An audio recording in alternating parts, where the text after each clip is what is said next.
हाय मैत्रिणींनो, आज आपण बनवूया नवलकोलची भाजी। याला अलकोल पण म्हणतात।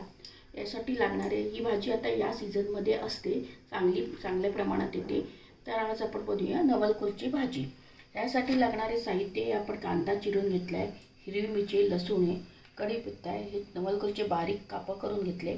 हे हिरवे पाने, ही हिरवेगारचे पाने असतात ना ते घ्यायचे। मला नाही मिळाले, हिरवेगार नव्हते, पण तुम्हाला असतील तुमच्या भाजीत घेतल्यावर तर पानं भरपूर टाका। आणि हळद आणि मीठ। चला तयार करूया नवलकोलची भाजी।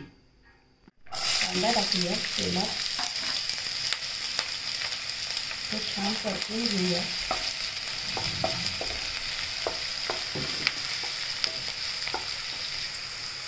हिरवी मिरची आणि लसूण हे पण टाकूया आणि तेलात चांगले परतून घेऊया।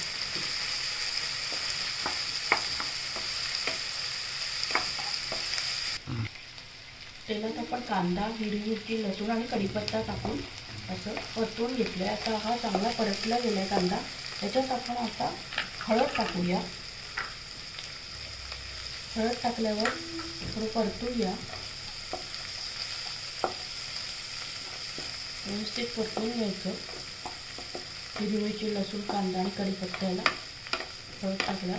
आता त्याच्यात आपण हे जे पानं चिरून घेतले हे टाकूया, हे परतून घेऊया।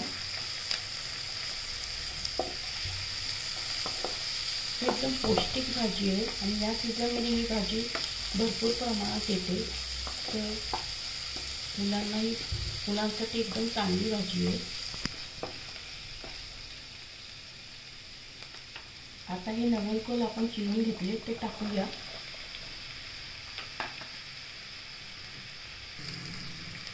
आता मीठ टाकूया त्याच्यात चवीप्रमाणे आणि तिला व्यवस्थित घालून। त्याच्यात आपण काही मसाला वापरला नाही, एकदम टेस्टी होते काही मसाला न टाकता। एकदम सात्विक भाजी आहे आणि या सीझनमध्ये भरपूर प्रमाणात येते। व्यवस्थित घालून घेऊया आणि याच्यावर आपण 5 मिनिटं झाकण ठेवूया।